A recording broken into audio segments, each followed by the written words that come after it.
Welcome back to Unbreakable with Monica Wilbur and Natalie Cline on We Are the People Network. Over the past few years, Monica and I have heard people from other states praise Utah's parental rights laws up and down, saying that we have some of the best laws in the nation when it comes to protecting parents' rights with their children in schools.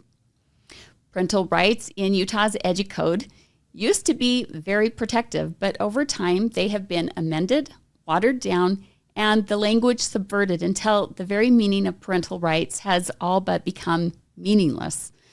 The school system is designed for efficiency and for standardizing everything towards the same outcome, meaning every child learns the same things in the same way as every other child so that your child is treated like a product. In fact, you often hear legislators and teachers in Utah referring to themselves as products of the system. If cookie-cutter sameness is the system's goal for all students, which it is, how realistic is it really to think that the school system would be able to honor each parent's requests for individual accommodations for their child? It's not. But the school can't tell you that, so they have found clever strategies for overcoming barriers. In other words, the hiccups that parents create for the increasingly rigid system, while making parents believe that they are playing a meaningful part. We're Monica and Natalie, and today on Unbreakable, we're shedding light on the school system's sophisticated strategies to placate and gaslight parents into thinking they have a meaningful say in their children's education. Let's see where the truth leads us on what rights do parents really have in the schools. Okay, so Monica, let's get into this. What are some of the experiences that you've had with teachers and with administrators when trying to assert your parental rights and asking for accommodations for your children?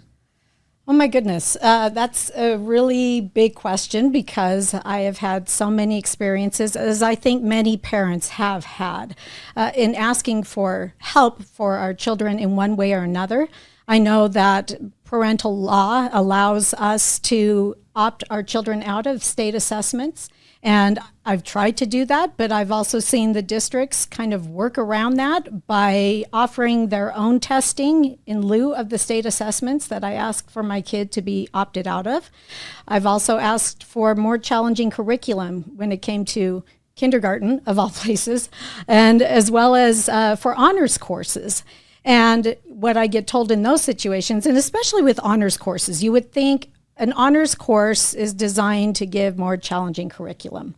But I discovered that in asking for my son to be given something that was more challenging than a book he had read in third grade and that he had read for an entire semester at that point. What grade was he in now? He was in 8th grade. Yeah. Oh, wow. So he's being asked to read a third grade book. Yeah. In an honors course. In an 8th grade English honors course. And I asked, why can't he have a more challenging book? This is the only book you've been reading, and you've been reading it for almost 5 months now.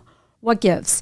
And I was told, well, honors classes are self-select, and so we have to teach to the lowest level in the class. Whoever signs up for the honors course takes the honors course, and that's who we teach to. So it's no longer an honors course in the traditional sense that we all understand an honors course to be. No, not at all.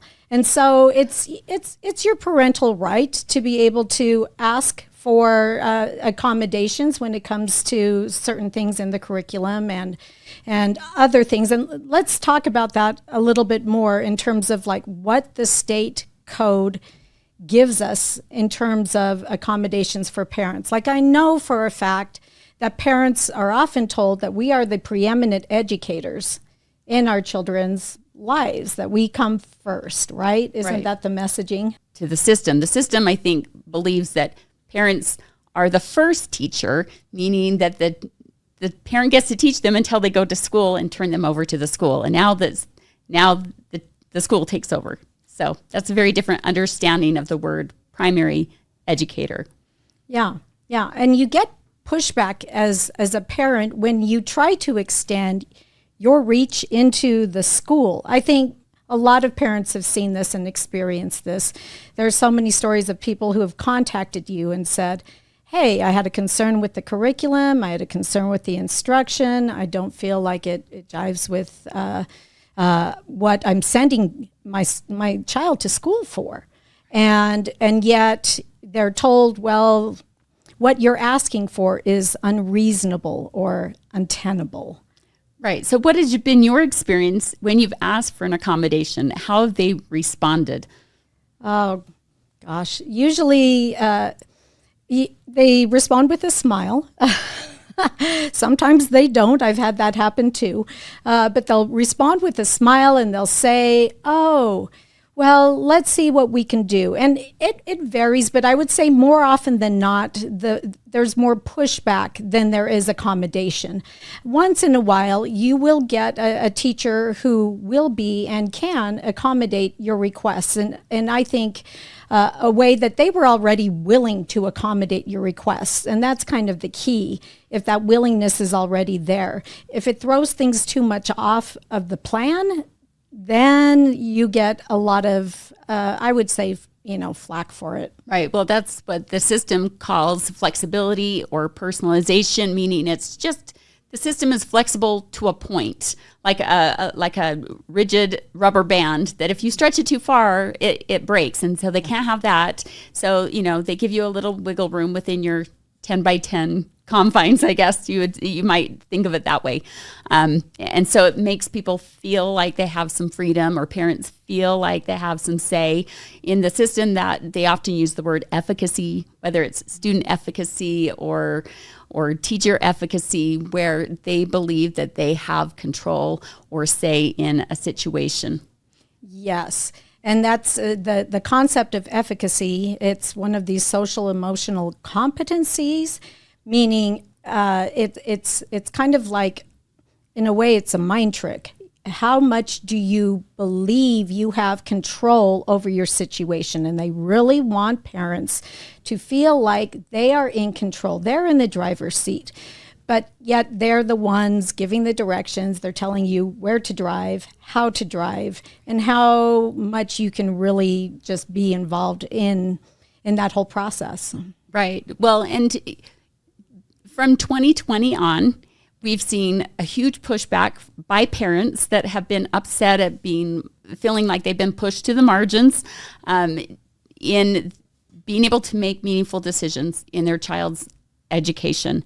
And that was by design, so that then they could bring in this new idea of parental engagement. And I think people in Utah think this is a kind of a grassroots idea, or an idea unique to Utah.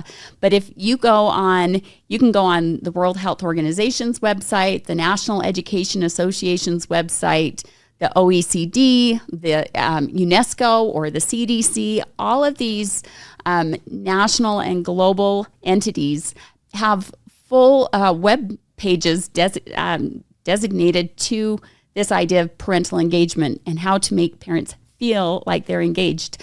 I was just looking at the NEA's, their 8 Ps for parental engagement to make parents feel like they are playing a part in their child's education, when really the choices have been severely limited because the system, like I said in the beginning, has to be systematized for efficiency, and they cannot accommodate every parent's individual request, because that would create roadblocks in their system that they're trying to make it more efficient. So right. So if I can just play off of that, what's interesting to me is that it's not just accommodating a parent's request according to their individual child.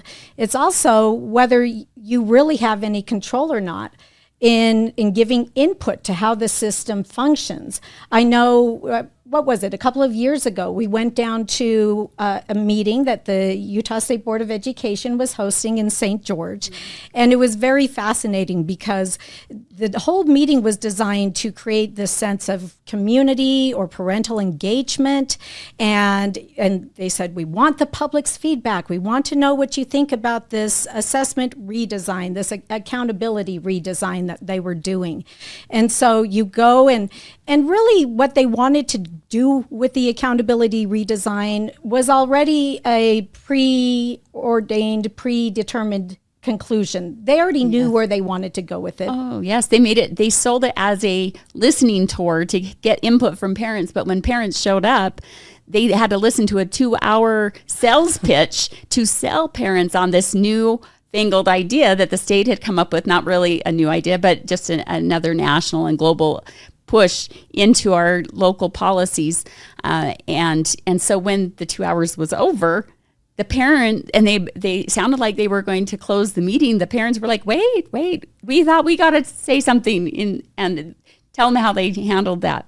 Okay, so the way of allowing the parents to have their input was they divided up the parents. They sent them to different corners of the room, different walls. Isolating them, and they handed them a sticky note, and they said, write your great idea and put it up on the board, but you were kind of directed what to write on that stupid little sticky note. So a 2x2 piece of paper to stick on the wall. When they came prepared to give public comment with all of their researched concerns, but they weren't allowed. So very disconcerting to watch that all go down in real time. Oh, right. And then they collect up the sticky notes afterwards and put them in the round file as after the parents walk out. And, a meeting like this it's called the Delphi technique. It's just one of many strategies that the system has to placate parents and make them feel important, but not actually listen to them. And then they can come out with their papers and say, we got parent input, and this is what the public wants, and how are we supposed to fact check that and make sure that that's what actually was on those sticky notes. But they also that wasn't all. They had a lot of educators and administrators in the room to add their little voices to those sticky notes also. So who knows if it was a parent input or a plant in the group to write down what the system wanted the answer to be, their pre-planned solutions. Yeah, it almost felt as if they had kind of imported one of their infamous steering committees in order to navigate and to push the direction of the conversation in the way they wanted it to go. So they were very quick at silencing and I would say just marginalizing, which they say is not something we should be doing, but yes, they were marginalizing parents' voices. Yes, so these things are very controlled and contrived in order to give the appearance that the public has say, but so that the agenda of the system can roll out and keep humming along without any hiccups or roadblocks or barriers, as they like to call it. So what are some of the other ways that they do this to parents? You've got, I just have a list here of some things I jotted down. They do parent online surveys, climate surveys to get their input on how they feel like their child's school is, if it feels safe or not. They do it to the kids also, but ultimately they want to collect data from both parents and students to learn all they can about you and your mindset, and because they're tracking that, and then they can manipulate that data however they want in order to say that this is the program that we need because of the data that we collected. But these programs are rolled out the same all across the nation and internationally, regardless of the differing data that's collected. It's super frustrating to take one of those parent climate surveys given to parents, simply because they'll ask you a very, I would say, leading question, and that question doesn't really address the nuances that might be there. So how safe does your child feel at school? Well, on certain days, for instance, if they're having a lockdown for whatever reason, that doesn't feel so safe. But maybe on other days, it's okay, it's passable. But you don't really know what safe means. Right, and it's just a snapshot in time that can change constantly. And so data is only... The only data that matters is the data they elevate. And so they elevate the data that pushes what they want to push, and they suppress the rest of the data. And there's enough data and enough variability in the data all the time that they can do that and make it look like this was a truthful representation. Yes. And it's interesting because a couple of years ago, and I'm going to kind of move on into another area, but a couple of years ago, we had a legislator, Carrie Ann Lisenby, who ran a parent ombudsman bill.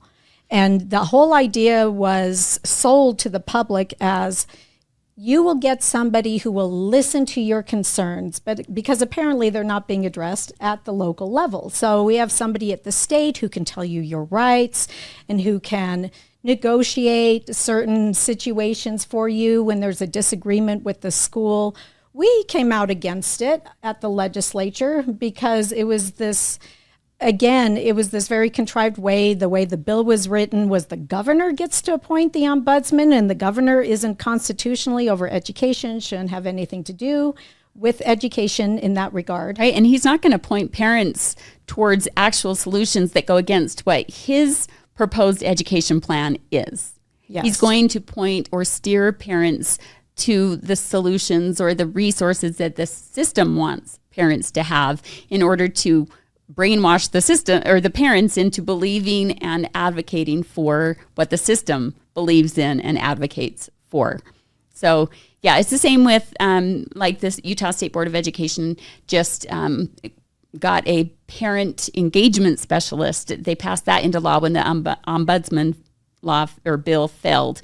So now we have this parent engagement specialist that works at the USBE, and the USBE is creating all kinds of plans and programs that parents are upset about. But so why would the engagement specialist? They have a conflict of interest. Who they say that the parent engagement specialist is supposed to advocate for the parent, but they're not going to go against what the system wants. Right. They're not going to bite the hand that feeds them. Yes. They won't bite the hand that feeds them. Yeah, that would be ridiculous. And as we saw the Utah State Board of Education throw up its parent portal online, it was one of these just masterful lessons in how to manipulate parents' perception of them being there to help parents. And here's some verbiage from the website that was on the page as soon as it went up. It said, the Utah State Board of Education deeply appreciates the trust that parents have placed in Utah's public education system and is committed to supporting them in this critical mission. So let's break that down. They're saying that the Utah State Board of Education is committed to supporting parents in trusting the system. Entrusting the system, yes. Of course right. They would be. Yes. Right, so this is just all manipulation, right?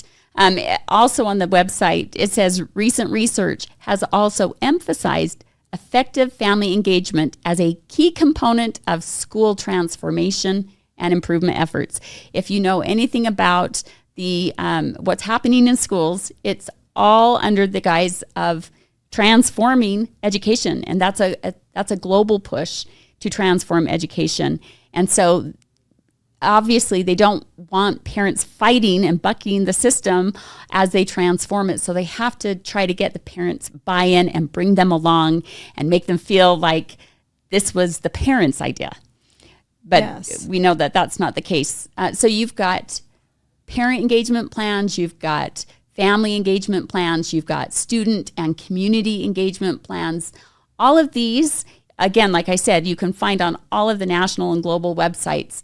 But they're basically state-dictated and tech-moderated engagement strategies, like the whole school, whole community, whole child plan that you find on the CDC's website, which is really just a parent replacement plan that allows the school to take over the roles of parents and families and provide the supports and services, as they call it, for all the child's needs. So the child learns to look to the state instead of to their parents or their family or their church. Yes, so the message from the education system is very clear. Parents are to help the school system with its goals, not help the school system meet the goals of their children. Right. So parent rights are now system-centered instead of parent and family-centered. It's the parents upholding the system that is taking away their rights. Absolutely. And we can see that in other organizations. A lot of times you see parent engagement taking place in school community councils and in parent-teacher associations, which there are national agendas for parent-teacher associations. That are aligned with the teachers' union. So is it really about what the parents want? And then having served on my children's school community councils, both in the elementary school and in the junior high, one thing I realized very, very quickly was that the administration sets the agenda.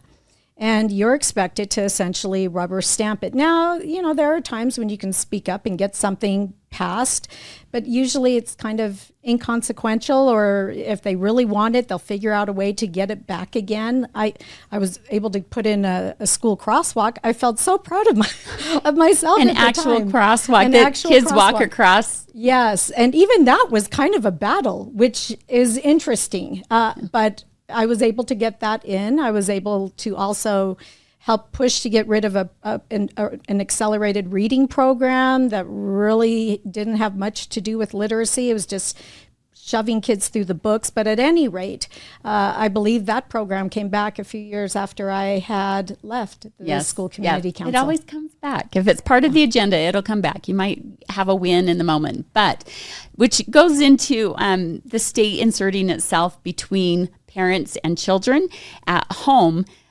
through other programs like the Kids Read Now program, which is kind of like the accelerated reading program where they steer kids towards certain books, kind of junk food books that are quick, easy reads instead of the classic literature where they'll actually learn something of value. It's just more for fun and keeps kids from getting into the more rich literature that teaches them actual literacy.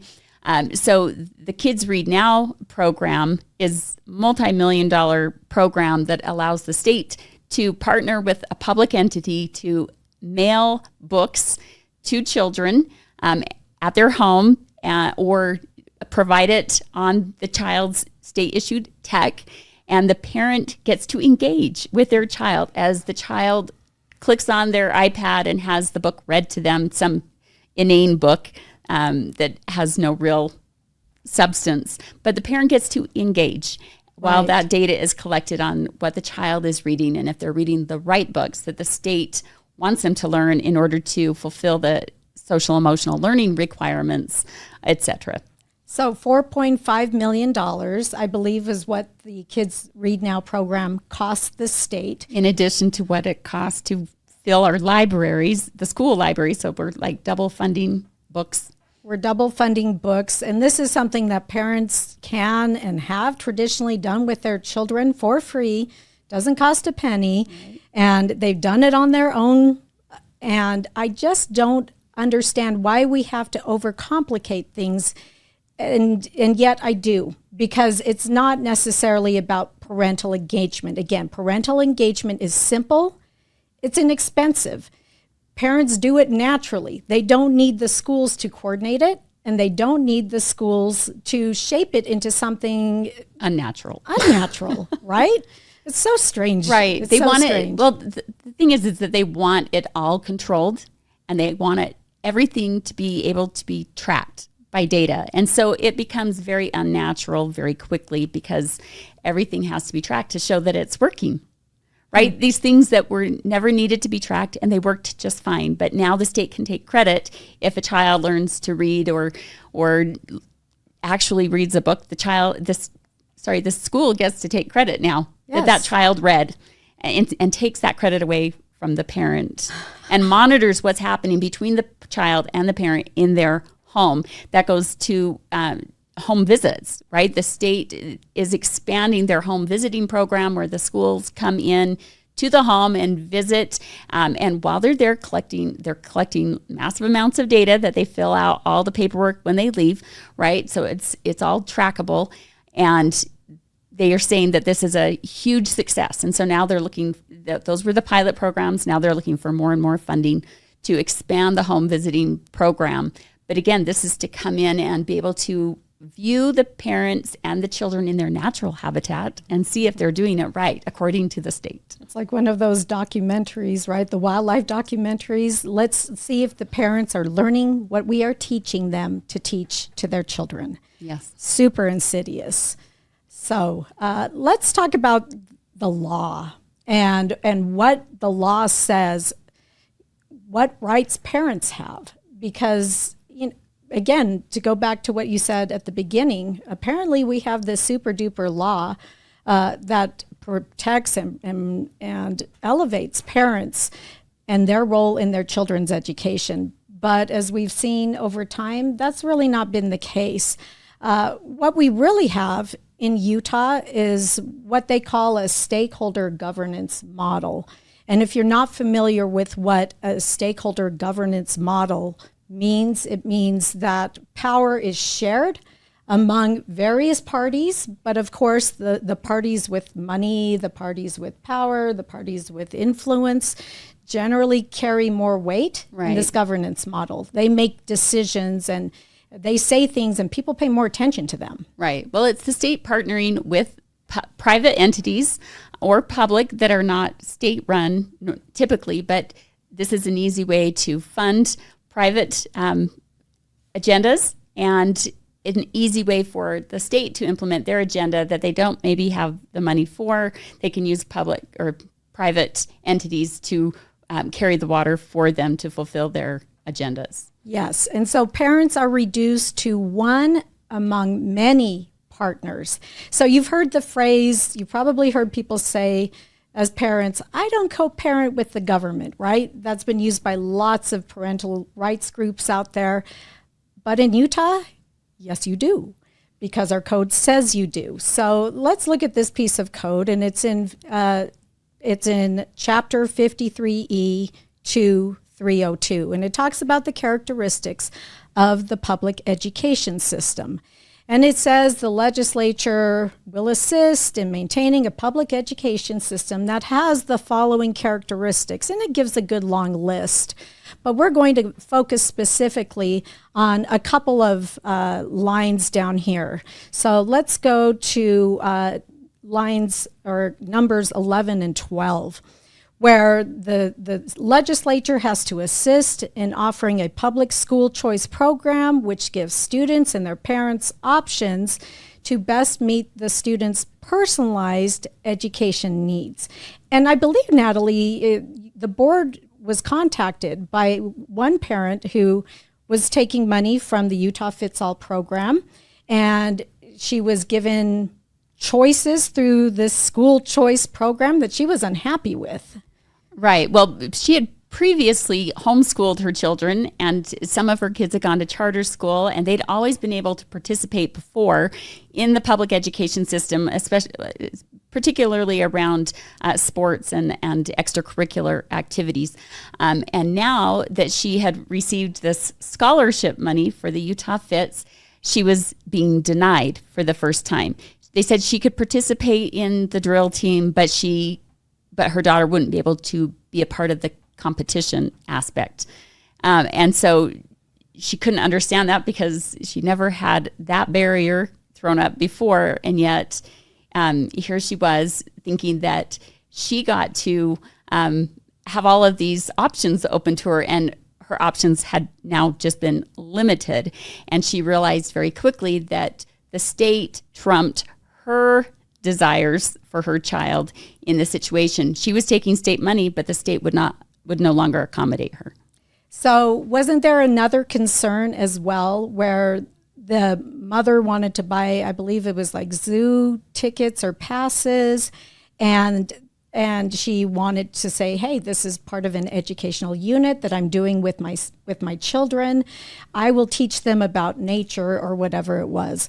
And I believe the response from the Utah Fits All scholarship granting organization was, well, you're not a certified teacher, so we can't really give you money if you're not certified to teach these subjects, if you're claiming that this experience is going to be used for their education. Right. So a parent takes the money hoping they can homeschool, and then they're denied access because they're not certified. Right. They're not even teaching their own kids at that point. Right. Right. They have to outsource it again, which is what they were trying to get away from in the first place. So there's another line in this portion of the bill which talks about how the legislature needs to emphasize the involvement of educators, parents, business partnerships, and the community at large in the educational process by allowing them to be involved in establishing and implementing educational goals and participating in decision-making at the school site. Okay, so this is community engagement, right? You're bringing in the public and the private organizations and giving them a say in your child's education. And because they bring money to the table, they get a greater say than the parent will ever get if the parent even is asked. And you have no say in who these partners are as a parent. No.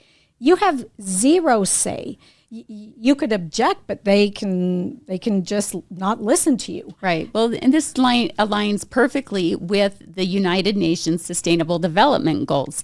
All of these laws that are being put into place align perfectly with the United Nations Sustainable Development Goals, specifically number 4, which is quality education, number 8, which is workforce readiness, which is the purpose of education these days, besides the behavioral indoctrination aspect. They're also preparing them for the workforce. They call it a pipeline. And then number 8 or number 17, which is the public-private partnerships. Those 3 come together, are intertwined in all of the EduCode that you see coming in, either at the state legislature or at the state board in their policy making and rulemaking. Yes. So if you think you as a parent are in control of all these outside entities and all these outside initiatives and goals that the system has brought into your child's education, you're kind of in for a rude awakening. There's another piece of code, 53E2303, and it talks about family participation in educational process, the family engagement policy that is set by the state. And it, starts out kind of aspirational. It says the legislature recognizes the importance of parental participation in the educational process in order for students to achieve and maintain high levels of performance. But already you're being relegated to a participant. It doesn't not even primary. Yes, not primary. And then it says it is therefore the policy of the state to encourage parents to provide a home environment that values education and send their children to school prepared to learn.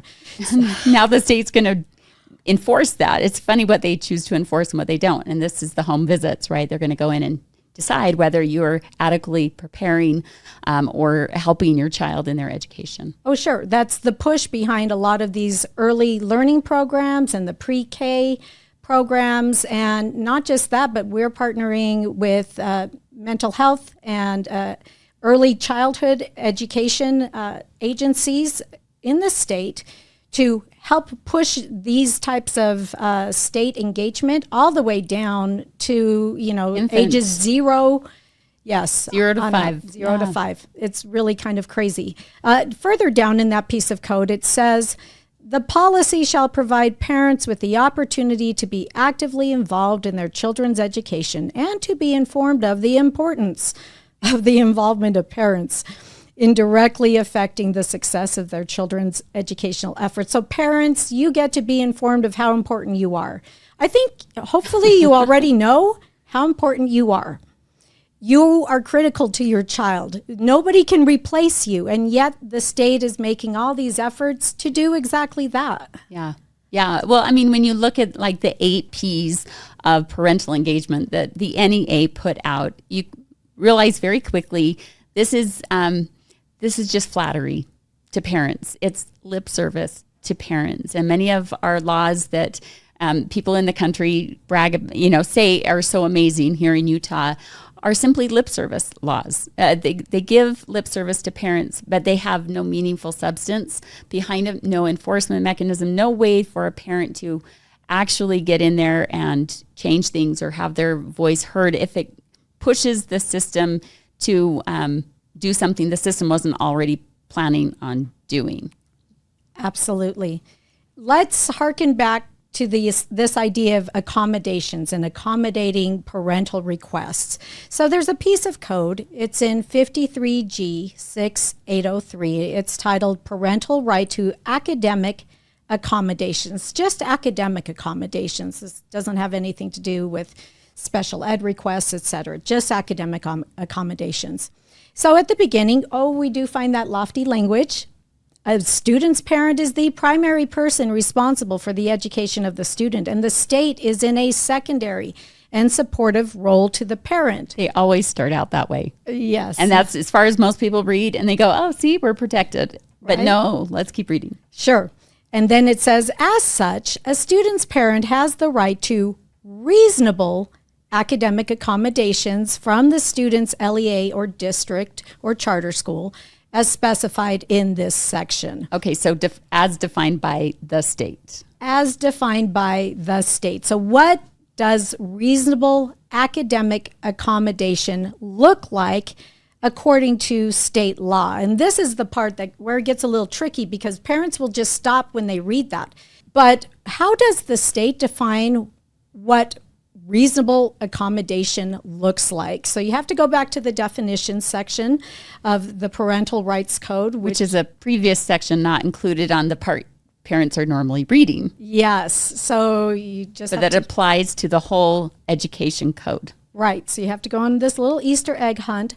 But reasonably accommodate means that an LEA shall make its best effort to enable a parent to exercise a parental right specified in 53G 6803. And then it starts giving this laundry list of conditions, 14, possibly even 15 conditions that have to be met. All of them. All of them.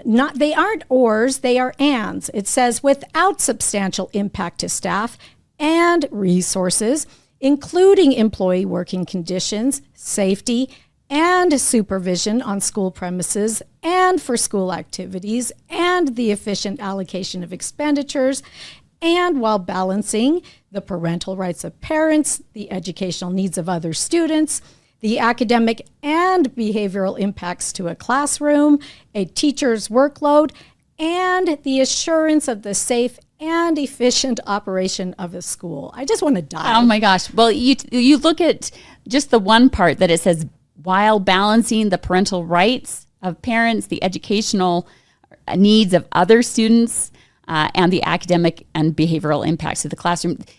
As soon as you say the educational needs of other students, your child is now low man on the totem pole.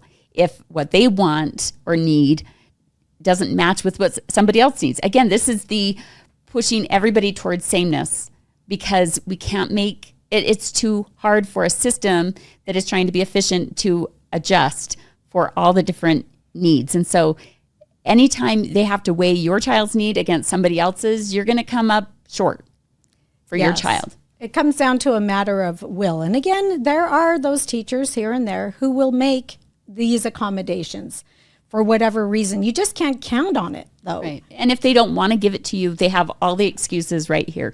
Right. To not give it to you. So, and we've been told by other parents, for instance, it says in this piece of code, an LEA shall reasonably accommodate the request of a student's parent to visit and observe any class the student attends. And yet we've heard from parents who say, yeah, they don't want me to attend at all. Like they're putting all these roadblocks up for these parents. Right. Well, COVID was a big part of that. They just said it's not safe to have parents in there, and the safety overruled the reasonable accommodation clause here for parents to be able to be in the classroom and see what's happening. I have parents now that are reaching out to me and saying, I've asked to do this, and the school said no, and I'm just going to go anyway because it says I can. And so far they haven't kicked me out, but they want to know when I'm going to be there, because when you're observed, it changes what's observed. If they know you're coming, if you're concerned about things happening or being taught that you don't want being taught, almost for sure, you're not going to see it happen when you're there watching. But regardless, the law says that a reasonable accommodation should be made. And now we understand better why that accommodation is not made, because it has to meet all, 14 criteria? Yes. Yes. And the law goes on and further says an LEA shall consider multiple academic data points when determining an accommodation under subsection 6A, which is when you have a request for your child to be put into specialized class or a specialized program or advanced courses. So now there's just one more parameter that gets added. Yes. Outcomes-based education is what the whole system is based on. Like, their goal is to get those outcomes and whatever they have to do to reach them. And so, if they see what you're asking for as being a roadblock for them accomplishing those outcomes, that impacts their social impact investors and their social impact bonds that require them to get these outcomes in order to get a return on investment, or a return on education, as they call it in the system. Right. And if you're a parent and you've run into these roadblocks time and time again, eventually you just figure out it makes much more sense if I just take total control of my child's education and not have this fake sense of control, to be lulled into this false sense of actually having a say and my voice mattering. And you end up homeschooling like I did. Well, that's what a conscientious parent would do, one that isn't going to be placated or worn down, that will protect their child at all costs. But most parents these days seem to be just getting worn down, and they just give up, and they just kind of check out and let the system take over. Yes. And that's a sad state of affairs, that parents are being treated that way, and it's not right. No, it's not right. And then the different districts will even print out a manual as to how you are to engage properly in the process, and they tell you to trust the process. And so you go through those different levels. Okay, I talk to the teacher's not listening. I talk to the administrator, the administrator isn't listening.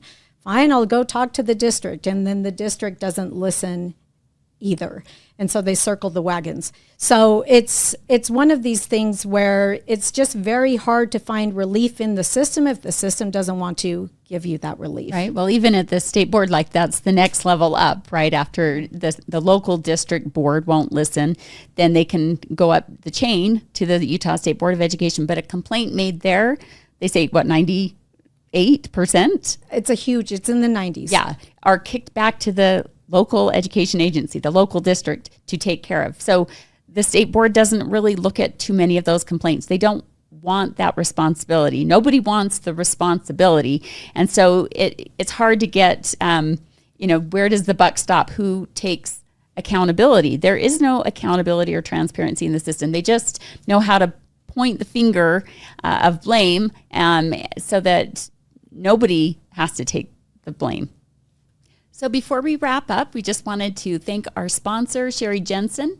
We appreciate her generous support to help get the word out on schools to parents and the public. Please support us by subscribing to our channel on We Are the People.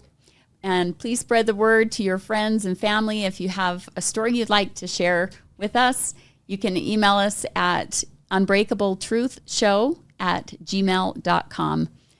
Please check out our research at higherground.work, and on YouTube and on X, our username is @highergroundut. We're not the first parents, and we won't be the last parents to point out how the school system has become increasingly more sophisticated in getting parents to turn over their parental authority to the schools. By trusting the educational experts to define our roles for us, we allow them to take over these roles. And the takeover is so subtle. It happens so incrementally over the years that, like fish who are the last to discover water, we just don't see it happening to us. Whether you have children in the public education system or you are homeschooling, as a parent, you play a crucial part in pushing back on these shifts in our culture. And this means raising your voice when you have concerns. Most importantly, understand that the law is sometimes not the protection for your rights that they say it is. What looks pretty on paper doesn't always look or work to your favor in practice. So don't assume the system will steer you in any other direction besides where it wants to lead you. You must go outside the system if you want the truth about how the system operates. Helping children and families find truth in order to become unbreakable. We are Monica and Natalie. See you next time.